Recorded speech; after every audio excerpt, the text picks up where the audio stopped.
اعوذ باللہ من الشیطان الرجیم بسم اللہ الرحمن الرحیم اللہم صلی علی محمد وعلی آل محمد کما صلیت علی ابراہیم وعلی آل ابراہیم انک حمید مجید اللہم بارک علی محمد وعلی آل محمد کما بارکت علی ابراہیم وعلی آل ابراہیم انک حمید مجید۔ جب ان کے سب سے چھوٹے بھائی کے اسمان میں سے ان کا شاہی پیالہ نکلا تو باقی بھائی کہنے لگے کہ اس کے پہلے بھی ایک بھائی نے ایسے ہی کیا تھا، یعنی اسی طرح کی حرکت کی تھی کہ اس نے چوری کر لی تھی۔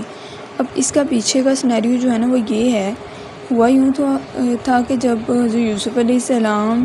چھوٹے تھے نا، بہت چھوٹے تھے، تو اپنے نانا کے پاس جایا کرتے تھے، تو ان کے نانا نے نا ایک بت رکھا ہوا تھا، تو یوسف علیہ السلام اس کو اٹھایا اور اٹھا کے اس کو توڑ دیا۔ مقصد یہ تھا کہ اس کو توڑنا ہے، یعنی کہ بت ان کے پاس کیا کر رہا ہے، ان کو نہیں اچھا لگتا تو انہوں نے اٹھا کے توڑ دیا۔ اس کا ہرگز مطلب نہیں ہے کہ وہ چوری کر کے لائے تھے، اور نہ ہی یہ مقصد تھا کہ اس کو محفوظ رکھا جائے۔ اب حضرت یوسف علیہ السلام کی ایک پھوپھی تھی جو آپ علیہ الصلوۃ والسلام سے نا بہت زیادہ محبت کرتی تھی، اور آپ ان کی پرورش میں بھی تھے۔ جب بہت چھوٹے تھے نا تو بہت زیادہ پیارے تھے، تو آپ کے والد یعنی کہ حضرت یعقوب علیہ السلام نے آپ کو ان کی پرورش میں دیا ہوا تھا، وہی آپ کی دیکھ بھال اور سارا کچھ کرتی تھی، آپ سے بہت زیادہ پیار کرتی تھی، اور آپ کو اپنی نظروں سے نا کبھی بھی ادھر ادھر نہیں کیا کرتی تھی۔ اب آپ کی نا جب یعنی آپ کو معلوم ہوا، آپ کی پھوپھی کو، کہ حضرت یوسف علیہ السلام بڑے ہو گئے ہیں، تو ظاہری سی بات ہے اب والد صاحب نے بھی واپس لے کر جانے کی کوشش کا اظہار کیا۔ تو آپ کی پھوپھی یعنی کہ حضرت یعقوب علیہ السلام کی بہن نے کہا کہ ایسا نہ کر لیں کہ اسے میرے پاس کچھ دن کے لیے رکھ لیں اور پھر آپ لے جائیں، یعنی انہوں نے نا اس طرح کرنے کی خواہش کا اظہار کیا۔ تو حضرت یعقوب علیہ السلام نے کہا کہ آلریڈی کافی ٹائم ہو چکا ہے، اور اب جو ہے وہ بڑے ہو رہے ہیں، تو ظاہری سی بات ہے ان کو اب گھر لے کر جانا تو ہے وہ میرا حق ہے، کیونکہ حضرت یعقوب علیہ السلام کو بھی اپنے بیٹے سے بہت زیادہ پیار تھا، اور ایک حضرت یوسف علیہ السلام کا جو ظاہری صورت اور اس طرح کی عادتیں تھیں نا وہ بہت پیاری تھیں۔ تو ہر کسی کا دل کرتا تھا کہ جب حضرت یوسف علیہ السلام سے ایک بار مل لے انہیں اپنے پاس ہی رکھ لیں۔ کیا تھا کہ نا ان کے پاس ایک کمر پٹا تھا، ٹھیک ہے، حضرت یعقوب علیہ السلام کی بہن کے پاس۔ یوسف علیہ السلام کے نا کپڑوں کے نیچے اس کو چھپا دیا، اور سارے گھر میں نا اس کو ڈھونڈنے لگی، ڈھنڈورا پیٹنے لگی، ہائے کہاں گیا لوگوں سنو کہ میری جو ہے نا یہ بہت زیادہ قیمتی چیز تھی وہ گم ہو گئی ہے، اس کو میں کہاں تلاش کروں، اور میں نے ہر چیز چیک کر لیا لیکن کوشش کے باوجود جو ہے نا وہ مجھے نہیں مل رہی، بتاؤ میں کیا کروں۔ پھر اینڈ پہ آ کے نا لاسٹ پہ آ کر کیا کرتی ہے، حضرت یوسف علیہ السلام کی تلاشی لیتی ہے۔ جب آپ کے پاس سے وہ چیز برآمد ہوتی ہے نا تو حضرت یعقوب علیہ السلام کو خبر دی جاتی ہے کہ نا یوسف علیہ السلام سے مجھے کیا ہے، میری چیز جس کی میں تلاشی کر رہی تھی وہ برآمد ہوئی ہے، اب میرا تو حق ہے، یعنی یہ انہوں نے کیوں کیا تھا کہ یہ جو قیمتی سامان تھا ان کے پاس سے برآمد ہوا۔ یعقوب علیہ السلام کو جب خبر دی گئی تو کیا تھا کہ اب یہاں پر بھی ملت ابراہیم کے قانون کے مطابق جو ہے نا اب آپ کی پھپھو نے یہ سارا کچھ تو اپنے لیے کیا نا، کہ اب مجھے اوتھینٹسٹی مل جائے گی، پروف مل جائے گا کہ میں یعقوب علیہ السلام کے بیٹے حضرت یوسف کو اپنے پاس رکھ سکتی ہوں، اور اس طرح سے میری خواہش بھی پوری ہو جائے گی، میرا شوق بھی پورا ہو جائے گا، اور میں اس کو خوب پیار دوں گی، اور جو ہے نا مجھے اور موقع مل جائے گا اس کو اپنے پاس رکھنے کا۔ اب اس میں حضرت یوسف علیہ السلام کا کیا قصور ہے؟ نہ تو پہلے واقعے میں ان کا کوئی قصور تھا، نہ اس واقعے میں ان کا کوئی قصور تھا، لیکن چونکہ یہ بات جو ہے نا وہ اس طرح سے پھیلی ہوئی تھی کہ بچپن میں حضرت یوسف علیہ السلام نے جو ہے وہ چوری کی ہے، جبکہ پیچھے ان کا تو کوئی قصور نہیں نا، تو اس وجہ سے حضرت یوسف علیہ السلام نے کہا کہ مجھے تو بچپن سے ہی ہے کہ کوئی نہ کوئی بات پر اس طرح کا طعنہ دیا جاتا ہے، یا پھر جو ہے جس نے بھی میرے ساتھ محبت کی ہے اس نے مجھے جو ہے وہ تکلیف دی ہے۔ تو اس بات کا طعنہ نا آج بھائیوں نے بھی دیا،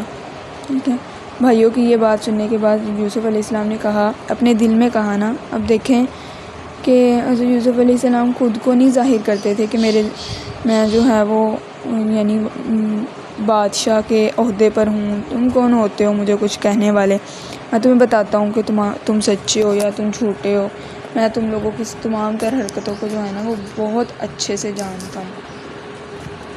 اگر چاہتے تو حضرت یوسف علیہ السلام وہاں پہ الرٹ کر سکتے تھے، اپنے دل کا بوجھ ہلکا کر سکتے تھے، اور اپنے دل کے اندر کچھ بھی تھا تو وہاں پہ واضح کر سکتے تھے، لیکن حضرت یوسف علیہ السلام نے کیا کیا؟ صبر کیا، صبر سے کام لیا، کچھ بھی نہیں کہا۔ یوسف علیہ السلام نے کہا کہ اپنے دل میں کہا کہ تم بڑے خراب لوگ ہو، اس کا حال جو ہے نا وہ اللہ عز و جل خوب جانتا ہے۔ اتنے بڑے مقام پر فائز ہونے کے باوجود اتنی تلخ یعنی دل کو ہمت دینا، پھر اس کو چھپا کے رکھنا، پھر اس پہ صبر کرنا، پھر یوسف علیہ السلام کا حوصلہ کتنا زیادہ نا، کتنا پختہ حوصلہ ہے۔ اللہ والے جو ہے نا وہ یوں ہی صبر کرتے ہیں ہر مصیبت پر۔ یوسف علیہ السلام نے چوری کی ہو یا نہ کی ہو، مگر تمہارے چور ہونے میں نا کہتے ہیں کہ کوئی شک نہیں ہے، کیونکہ تم نے اسے باپ سے چرا کر کنویں میں پھینک دیا۔ مزید یہ کہ خود کو پاک باز اور یوسف کو چور بناتے ہو، یعنی تم یوسف کو چوری کا الزام لگاتے ہو۔ اس کی حقیقت جو ہے نا اللہ کو خوب معلوم ہے، کہ ان کو نہیں کہا، اپنے دل میں کہا۔ پھر مزید اپنے دل میں سوچتے ہیں کہ تم تو جھوٹ بول کر لوگوں کو دھوکہ دے سکتے ہو، مگر اللہ تعالیٰ کو دھوکہ تو نہیں دے سکتے نا۔ اب جو ہے کیفیت تو انسان کے اندر ظاہر سی بات ہے دل میں پیدا ہوتی ہے کہ یار یہ کیا سوچ رہے ہیں، میری تو اس طرح کی ٹینشنز نہیں تھی، یا میں تو ایسا انسان نہیں تھا، کرنے والے سب کچھ آپ سب ہو، میں تو نہیں ہوں نا کرنے والا۔ تو پھر اس کے باوجود جو ہے وہ مجھے باتیں سنائی جا رہی۔ اب جب بنیامین کے پاس سے جو ہے وہ شاہی پیالہ برآمد ہوا تو کہنے لگے کہ اب ان کے اپنے قرار کے مطابق تو ظاہر سی بات ہے ان کو سزا تو ملنی ہے نا، رکھا تو جانا ہی ہے نا ان کو۔ اب شرمندہ بھی تھے کہ پہلے ہم اس طرح کی حرکت کر چکے ہیں، ہم دوبارہ بابا کے پاس جائیں گے، ان کو سارا کچھ بتائیں گے تو وہ پھر پریشان ہوں گے، اور جو ہے نا ہمارا ہی قصور ٹھہرائیں گے کہ تم لوگ پھر جو ہے جس طرح یوسف کے ساتھ کیا، انہیں تو پتہ تھا نا انہوں نے غلط کیا تھا پہلے حضرت یوسف علیہ السلام کے ساتھ، اور وہی حرکت جو ہے وہ اب تم بنیامین کے ساتھ کر کے آئے ہو اور مجھے جھوٹی بات یعنی کہہ رہے ہو۔ انہیں پتہ تھا کہ اگر ہم پہ بار بار کون یقین کر سکتا ہے نا۔ تو اب جب جو سب سے بڑا بھائی یہودا تھا اس نے کہا کہ میں تو ساتھ نہیں جاؤں گا نا، یہ ہم نے لاسٹ لیکچر میں ڈیٹیل سے ڈسکس بھی کیا، جاؤ اور جا کے نا ابا جان کو میرا پیغام دو کہ میں اسی سرزمین میں ٹھہرا ہوں، جب تک آپ مجھے پرمیشن نہیں دیں گے میں نہیں آؤں گا، یا پھر جو ہے وہ کوئی بندوبست نہ ہو جائے حضرت یعقوب علیہ السلام کے بھائی بنیامین کا کہ میں اس کو واپس لا سکوں، تو تب تک میں یہیں پر ہوں، میں نہیں واپس آؤں گا نا۔ تو بڑے بھائی نے کہا کہ تم سب واپس جاؤ اور والد صاحب کے پاس جا کے نا سارا واقعہ ان کو بتا دو کہ آپ کے صاحبزادے نے جو ہے نا چوری کی ہے، تو اس میں ہمارا تو کوئی قصور نہیں ہے نا، آپ اس پر یقین رکھیں، کیونکہ ہم اس کی یعنی آنکھوں کے سامنے سارا کچھ دیکھ چکے ہیں، لیکن ہم نے اس کو چوری کرتے نہیں دیکھا، لیکن سامان میں سے جو ہے وہ چیزیں تو نکلی ہیں۔ ہم چاہتے ہیں والد صاحب کے پاس جا کے ان کو سارا مسئلہ بیان کرتے ہیں، ان کو بتاتے ہیں کہ آپ کے لاڈلے نے یہ حرکت کی ہے۔ تو حضرت یوسف علیہ السلام کے والد حضرت یعقوب علیہ السلام، والدین کو نہیں پتہ ہوتا کہ میرا کون سا بچہ کیا کر سکتا ہے کیا نہیں کر سکتا، پیرنٹس کو سب معلوم ہوتا ہے۔ تو آپ جو ہے نا سب کچھ جانتے ہیں، آپ کہتے ہیں کہ یہ جو بات ہے نا تم نے اپنے آپ سے بنا لی ہے، حقیقت تو مجھے یہ لگتی ہے، لیکن میں اس پہ صبر کروں گا، اور امید ہے کہ اللہ جو ہے نا بہت زیادہ ممکن ہے کہ بہت جلد اللہ جو ہے وہ میرے تینوں بیٹوں کو یعنی میرے پاس واپس لائے۔ یوسف علیہ السلام، آپ کے چھوٹے بھائی اور آپ کے بڑے بھائی، یہ تینوں مصر میں ٹھہرے ہوئے تھے نا۔ اللہ عز و جل کا کوئی فیصلہ کوئی کام حکمت سے خالی نہیں ہوتا۔ جب بنیامین لوٹ کر نہیں آئے نا تو پرانی یادیں تازہ ہو گئیں، یعنی جدائی کے وہ لمحات، وہ بچھڑنا یوسف کا، وہ سب کچھ جو ہے وہ اگین سارا کچھ رپیٹ ہوا۔ آنسو جو ہے نا وہ درد کو پہلے سے زیادہ محسوس کرنے لگے، اور آپ جو ہے نا وہ درد کو پہلے سے زیادہ جو ہے وہ لینے لگے ڈیپلی. اب پھر وہی لمحات اور وہ سچویشن ایسے لگتا تھا کہ تازہ ہو گیا سب کچھ نا. اور آپ اتنا روئے کہ آپ کی آنکھیں جو ہے نا وہ جاتی رہیں اسی غم میں. اس غم نے آپ کو نابینا کر دیا اور زبان خاموش، صابر، حکمت رضا الہی میں خاموش. اب اگر مخلوق میں سے کسی کے پاس شکایت کرتے یا اپنے بیٹوں کے پاس بھی شکایت کرتے تو کیا ہی شکایت کر لیتے نا، یا کیا کہہ دیتے؟ صبر کیا. کہتے کہ تمہارے نزدیک نا اس چیز کو مان لینا بڑا آسان ہے کہ میرا بیٹا جس کی حسن سیرت میں، حسن اخلاق میں کوئی فرق نہیں ہے، میں اس سے خوب واقف ہوں، اور ایک شاہی پیالے کی چوری کا جو ہے وہ تم اس پہ الزام لگاتے ہو، وہ اس کا مرتکب نہیں ہے، ہو ہی نہیں سکتا. پہلے تمہارے لیے اپنے بھائی کی قمیض پر خون لگانا بڑا آسان ہو گیا تھا، اس کو بھیڑیوں نے کھا لیا، اور اب دوسرے بھائی کو جو ہے وہ چور مان لینا تمہارے لیے آسان سے آسان تر کام ہی ہوتے جا رہے ہیں. یہ اب نئے غم سے پرانا غم تازہ ہو رہا ہے اور ہوتا جا رہا ہے.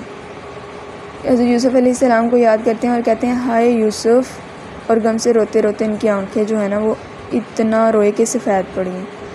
کیونکہ زیادہ رونے سے نا جو انسان کی بینائی ہوتی ہے نا وہ کم ہونے لگ جاتی ہے،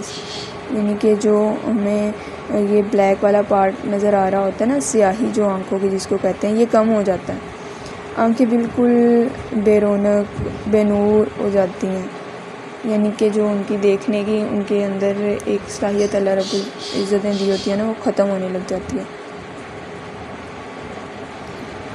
اب بیٹے دیکھیں، کہتے ہیں کہ آپ یوسف کی یاد میں نا خود کو ختم کر لیں گے یا مر جائیں گے. اتنے غم سے آپ کو کیا فائدہ ہونا ہے؟ آپ کیوں غم کرتے ہیں؟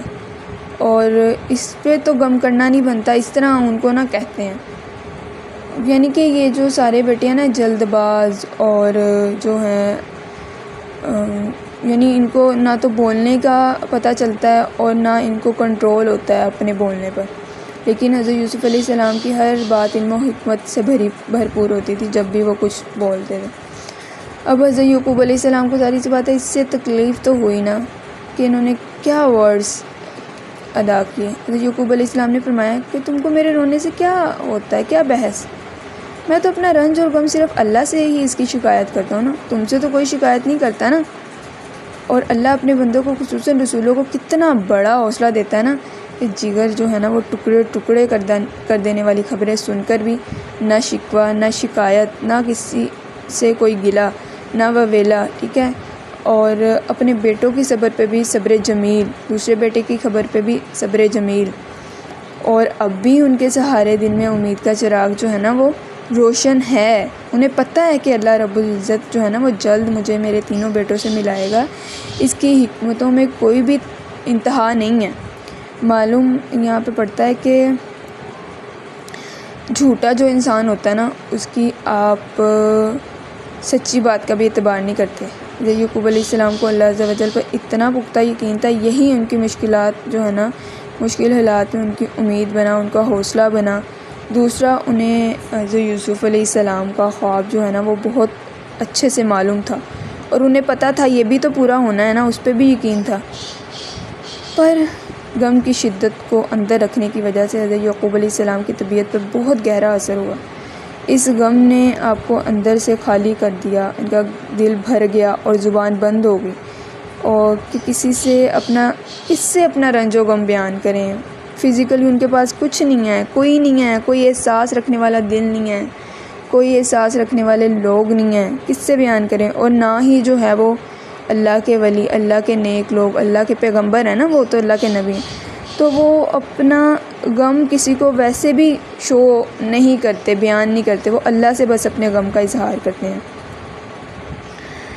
اب سوال یہ بھی تو اٹھایا جاتا ہے نا کہ پیغمبرانہ شان کے لائق تو نہیں ہے کہ اولاد کے غم میں اتنا روئے کہ اولاد کو جو ہے نا یعنی قرآن پاک میں فتنہ قرار دیا ہے. تو اس کی وضاحت کیا ہوگی؟ تو اس کی وضاحت جو ہے نا وہ ہم اپنے نیکسٹ لیکچر میں ڈسکس کریں گے. تب تک کے لیے آپ نے خود اس کو سوچنا ہے اور خود جو ہے وہ اس کا جواب اخذ کرنا ہے. اس کے بعد پھر ہم انشاءاللہ اپنے نیکسٹ ایپیسوڈ میں اس کو ڈسکس کریں گے ڈیٹیل سے، اور پھر میں بھی دیکھوں گی کہ آپ نے جو ہے وہ اس کو کس طرح سے سوچا اور کیا آپ کو آئیڈیا ہوتا ہے اس سے۔ تب تک کے لیے اللہ حافظ۔